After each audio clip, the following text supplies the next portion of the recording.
India G7 का member नहीं है, लेकिन इंडिया को G7 बुलाया जाता है। और मज़े की बात ये है कि क्योंकि नरेंद्र मोदी G20 के मेंबर हैं, इंडिया G20 का मेंबर है, तो जो उन्होंने अपनी स्टेटमेंट जारी की है इंडिया ने, उसमें उन्होंने कहा है कि जब मैं G20 समिट में 2021 में गया था, मतलब ये कि विजिट है जो कि उनके थर्ड टाइम प्राइम मिनिस्टर बनने के बाद, यानी कि प्राइम मिनिस्टर मोदी 3.0। जी हाँ, फर्स्ट प्राइम मिनिस्टर बनने के बाद, थर्ड टाइम प्राइम मिनिस्टर बनने के बाद मोदी जी का ये फर्स्ट विजिट है जो उन्होंने इटली के लिए किया है। और साथ साथ ये भी कहा जा रहा है कि G7 समिट में वो हिस्सा लेंगे, लेकिन भारत G7 का हिस्सा नहीं है। जी हाँ, वो तीनों इंडियंस नहीं है, अच्छा। ठीक है, और उनके पास जो है वो राइफल्स मिली हैं जो कि यूएसए मेड राइफल्स ठीक हैं, हो गया। 4 राइफल्स मिली हैं, ठीक है। और वो तीनों मेरा ख्याल है शायद मारे गए हैं। लेकिन सबसे पहले तो हम इस वाकये को बहुत पाकिस्तान बना था जब आज़ादी मिली थी ना अंग्रेज़ों से हमें 1947 में, उस वक़्त हमारी आबादी जो है मौजूद, उस वक़्त वो मशरक़ी पाकिस्तान बांग्लादेश हमारा हिस्सा था, उसकी आबादी हमसे ज़्यादा थी, लेकिन अब उसकी 18 करोड़ है, हमारी 25 करोड़ है। माशाल्लाह समझ की बहुत ज्यादा हम यार देखिए, मैंने खुद देखा इतना कि औरतों को वाकई बहुत प्रेशराइज करते हैं और औरतें भी बात मान लेती है ना, मतलब इतनी है, उनकी स्टाइल डिफरेंट है। Narendra Modi is a democracy, वो उनके साथ हैं, ठीक है जी। और मज़े की बात तो सुनने में ये पता चला है कि नरेंद्र मोदी जो हैं वो G7 की मुलाकात के लिए जा रहे हैं, तो साथ में वो इटली भी जाएंगे और पोप वेटिकन से मुलाकात करेंगे।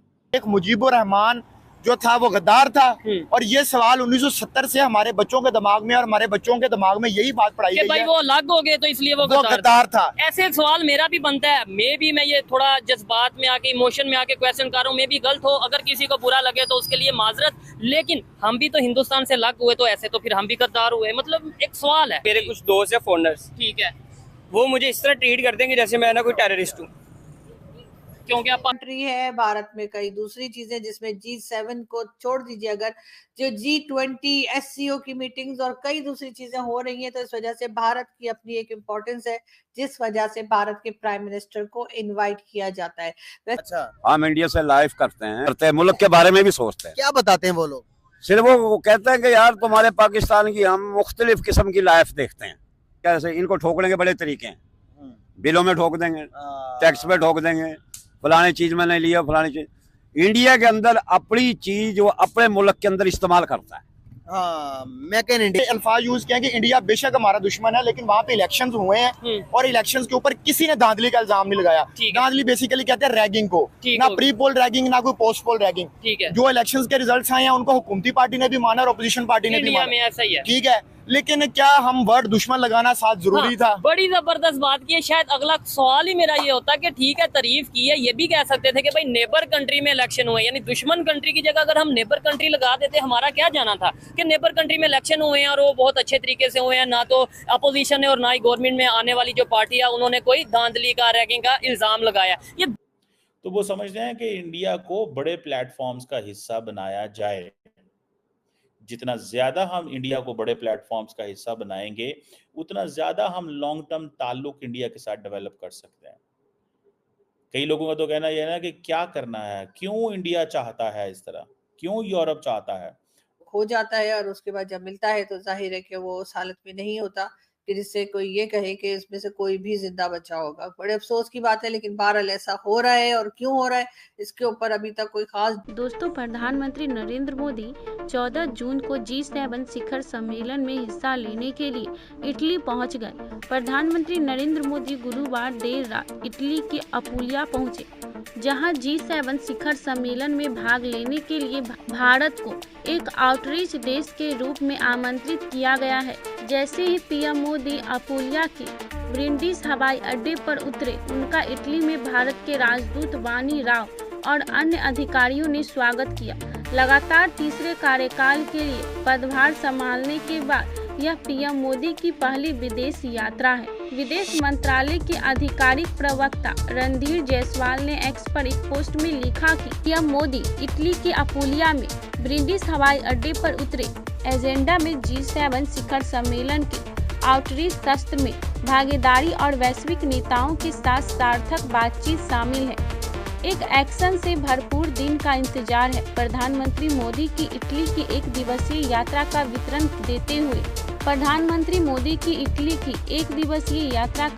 देते हुए जायसवाल ने एक और वीडियो पोस्ट किया जिसमें उन्होंने 14 जून को विश्व नेताओं के साथ प्रधानमंत्री की मुलाकातों का विवरण किया। जायसवाल ने वीडियो में कहा कि नमस्ते, भारत के प्रधानमंत्री G7 शिखर सम्मेलन में भाग लेने के लिए इटली के ब्रिटिश हवाई अड्डे पर पहुंच चुके हैं। कल का दिन उनके लिए बहुत व्यस्त है। हमारे पास विश्व नेताओं के साथ कई दिवसीय बैठक है। उन्होंने कहा कि वह G7 शिखर सम्मेलन के आउटरीच सत्र को भी संबोधित करेंगे।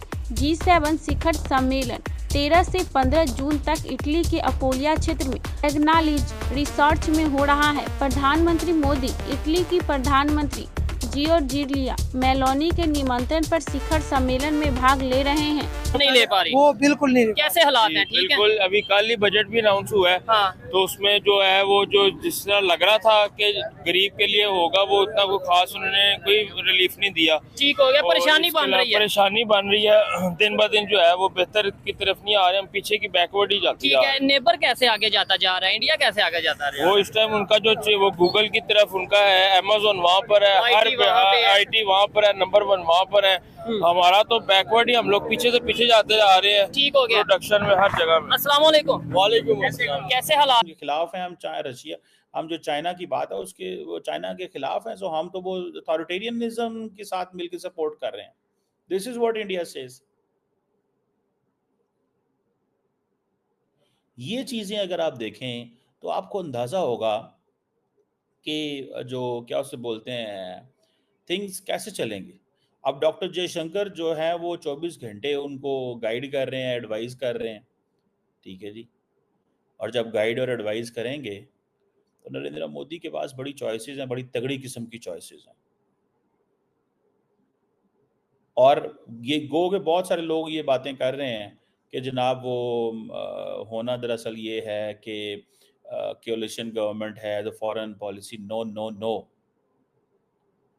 When it comes to the foreign policy, वो नरेंद्र मोदी की जो कोर फॉरेन पॉलिसी प्रायोरिटीज है उसको तब्दील नहीं कर सकते। फॉर एग्जाम्पल, तमाम खित्ते के साथ ताल्लुकात कैसे होंगे नरेंद्र मोदी डिसाइड करेंगे।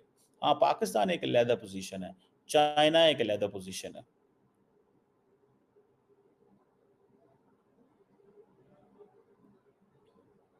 मोदी साहब के जो कोलिशन पार्टनर्स हैं वो उनके को फॉरेन पॉलिसी के ऊपर इतने लंबे चौड़े व्यूज भी नहीं है, क्योंकि वो सारी रीजनल पार्टीज हैं, उनका माइंडसेट स्टाइल और है। और दूसरी बात यह है कि मोदी साहब have to give them so many political and economic incentives, because वो रीजनल पार्टीज हैं, तो उनको उस तरह नहीं होगा। 28 सीटें हैं, देखें तेलुगु देशम पार्टी की और जनता दल की 28 सीटें हैं। तो वापस जो है अगर वो 28 चली भी जाएं तो पीछे 265 रह जाती हैं और एलाइज साथ मिल जाएंगे। सो नरेंद्र मोदी को हुकूमत बनाना कोई ज़्यादा मुश्किल काम नहीं है उनके, इसीलिए कोई लंबी चौड़ी सीटें भी नहीं दी गई। सो जो कोर मिनिस्ट्रीज उन्होंने अपने पास रख ली हैं, कोर मिनिस्ट्रीज जो हैं उन्होंने अपने पास रख ली हैं। This is what I see, this is what I believe. अब क्वेश्चन ये है कि इंडिया जो है वो ग्लोबली तो बहुत जा रहा है, वो यूरोप भी पहुंच गया, वो अमेरिका भी पहुंच गया, वो सब पहुंच गया। क्या इंडिया अपने खित्ते में तमाम ममालिक को इंगेज करेगा? ये एक सवाल है जो इंडिया की लीडरशिप से बहुत सारे लोग पूछ रहे हैं, ठीक है जी। बहुत